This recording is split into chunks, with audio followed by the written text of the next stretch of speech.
A few hours from now, you'll be standing in the middle of a Greek marketplace, covered in pomegranate sauce, holding the remains of what used to be a ceramics stall, while your two teenage sons pretend they don't know you, and a sandal vendor screams that he's going to sue you. I would personally pay to watch that again, but hold on. Let's go back to the beginning. Today you woke up, but there's a problem. You are Ares. Again, the god of war. Except today you're not going to fight. Today you're going to do something far more dangerous than facing 10,000 Spartans. Today, you're going to try to be a good father. You get out of bed and already feel the weight. Not the weight of your armor. It's worse. It's the weight of parental responsibility. Zeus sent a memo yesterday. Hermes delivered it personally with that annoying little smirk. The note read, "Your sons are insufferable. Handle them or I will. And when I handle things, it involves lightning bolts. With love, Dad." Zeus wondered, calling someone insufferable. The irony is so thick, you could cut it with a sword. Your sons. Phobos and Deimos. Fear and terror personified. Impressive names, right? Reality tells a different story. Phobos, fear itself, is 16 immortal years old and afraid of absolutely nothing. In fact, he's embarrassed by you.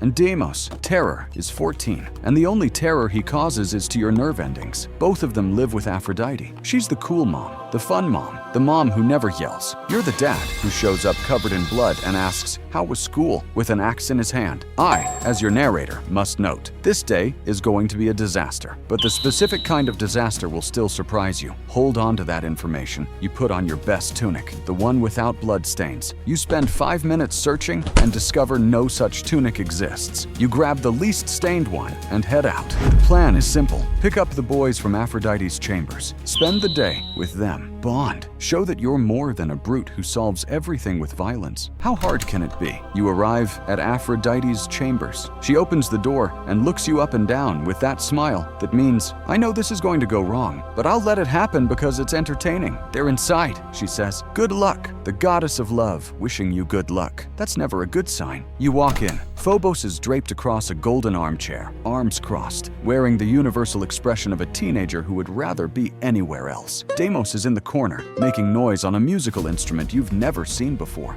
"Hey boys," you say, trying to sound casual. The word leaves your mouth like a boulder being fired from a catapult. Nothing natural, nothing casual, completely wrong. Phobos looks at you, that look, the look that makes you feel smaller than any army ever has. "What do you want?" Direct, cold, zero respect. I, in his position, would have at least faked politeness, but immortal teenagers fake nothing. "I thought we could spend the day together," you reply, forcing a smile that your facial muscles are clearly not used to making. "Do things together." "What kind of things?" Deimos asks, without stopping that infernal noise. You hadn't thought about that. Your concept of family activity involves combat training and maybe a recreational massacre on weekends. "We could fight," you suggest. The silence that follows is deafening. Phobos rolls his eyes so hard, you swear they might actually leave their sockets. Deimos stops playing and stares at you like you just suggested eating rocks. "Fight," Phobos repeats. Not a question, a diagnosis. "Dad, nobody wants to fight. That's what you don't understand." The word dad leaves his mouth like an insult. Every letter loaded with accumulated shame. You feel something heating up inside your chest. It's not anger. Well, it is anger. It's always anger. But there's something else underneath. Something that stings. Breathe, Ares, breathe. "All right," you say, swallowing your pride. And that pride is the size of Olympus. "What do you guys want to do?" Phobos looks at Deimos. Deimos looks at Phobos. That telepathic brother communication that completely excludes the father. "Go down," says Phobos. "Down where?" "To the mortal world. There's a fair in Athens. Everyone's going. The mortal world, where things break, where you have zero capacity for self-control. Aphrodite warned you once. Ares, you in the middle of mortals, is like dropping a lit torch into a room full of gunpowder. But your sons want to go. And today, you are the cool dad. The dad who doesn't destroy things. "Fine," you say. "Let's go to the fair." I need to pause here to note that the last time Ares visited the mortal world peacefully was 400 years ago. And that time, he accidentally started a civil war because someone bumped into him at the market. But I'm sure this time will be different. You descend. Athens is a sensory overload after Olympus. Noise, smells, people pushing, animals. A fish vendor screaming like the world is ending. Phobos and Deimos immediately distance themselves from you, not physically, emotionally. They walk 3 steps ahead, and whenever you try to catch up, they speed up. The message is clear. Don't walk near us. You are a god. You toppled Troy. And now you're being ignored by 2 teenagers you literally created. First stop, a food stall. The boys want gyros. You don't know what a gyro is, but you try. 3 gyros, you say. The vendor looks at your size, looks at your scars, swallows hard. Yes, sir. He prepares them. You grab the first gyro, your fingers, trained to crush skulls, squeeze. The gyro explodes. Yogurt sauce flies into the vendor's face. Meat hits the ground. The wrapper disintegrates. Deimos laughs. Not with you, at you. Phobos covers his face with his hand. I don't know this man. Second gyro. You try with more care. You hold it like a baby bird. It works for 2 seconds. Then your hand trembles, not from weakness, from contained excess strength. The gyro implodes again. The vendor is already shaking. You throw 3 gold coins, enough to buy the entire stall, and walk away. No gyro, no dignity, yogurt sauce on your armor. Since Ori's is now covered in yogurt sauce, and whatever's left of his dignity is dripping along with it. If you're enjoying watching a god of war get humiliated by a Greek sandwich, the least you can do is subscribe.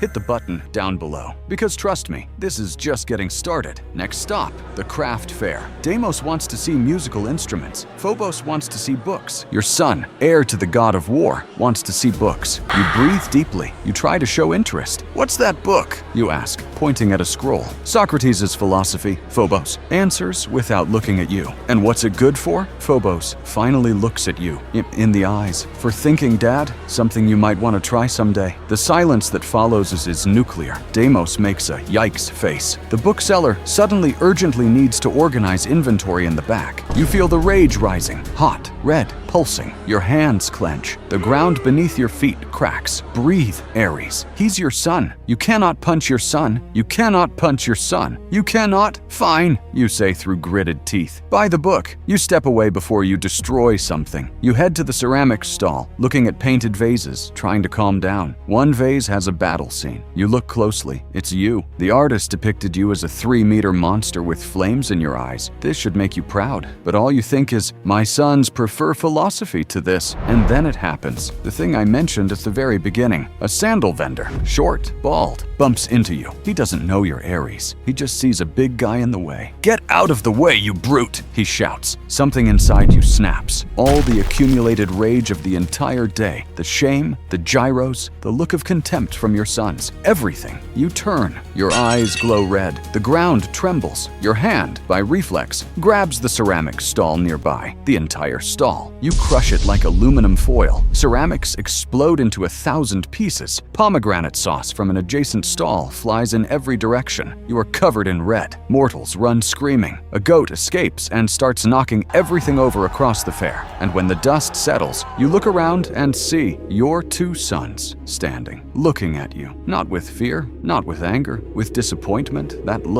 look is worse than any wound you've ever received in millennia of war. Phobos slowly shakes his head. It's always like this, isn't it, Dad? Deimos says nothing. He just turns his back and starts walking. Phobos follows. You stand there, motionless, covered in pomegranate sauce and ceramic fragments, and your sons walking away. Each step of theirs a distance not measured in meters. You don't follow them. For the first time in your immortal existence, you don't know what to do. You know how to tear down walls, command armies, make the world tremble with a shout, but you don't know how to talk to 2 teenagers who carry your blood. You return to Olympus alone. Aphrodite is waiting. She doesn't ask what happened. She already knows. Did you yell? She asks. I didn't yell at them, but you yelled. Silence. Because she's right. You didn't yell at them, but you yelled. You destroyed. You broke things. As always, the destruction isn't something you do. It's something you are. Ares, they don't need a warrior. They need a father. You want to argue. Say that nobody taught you. That Zeus didn't teach you. That you don't know how to do anything except destroy. But the words don't come. Excuses don't change the facts. You go to your room. You remove the pomegranate-stained armor. The room is empty. No books, no musical instruments. Only weapons and armors hanging on. The walls, trophies from wars nobody remembers anymore. For the first time, the room feels sad. Not empty of things. Empty of life. You sit there for hours. The sun sets. Shadows grow. And in the silence of the god of war's bedroom, you hear a sound you didn't expect. A knock at the door. You open it. It's Deimos, alone, holding something behind his back. He doesn't look you in the eyes. He stares at the floor, the universal posture of, I have something to say and I don't know how. Did your mom send you? You ask. No, he says. Quick, defensive, then quieter. I came because I wanted to. He takes his hands from behind his back. It's a ceramic vase, small, simple, painted dark red, with a battle scene on the side. Not an epic scene. A crooked, almost childlike drawing of a large figure holding the hands of the two smaller figures. I bought it before everything, he murmurs. It was supposed to be, I don't know, a family thing. You take the vase. Your hands, which have destroyed entire cities, hold that piece of ceramic as if it were the most fragile thing in the universe. Because it is. You want to say something profound, something that fixes everything, but you are Arius warriors, and words were never your weapons. So you just say, thank you.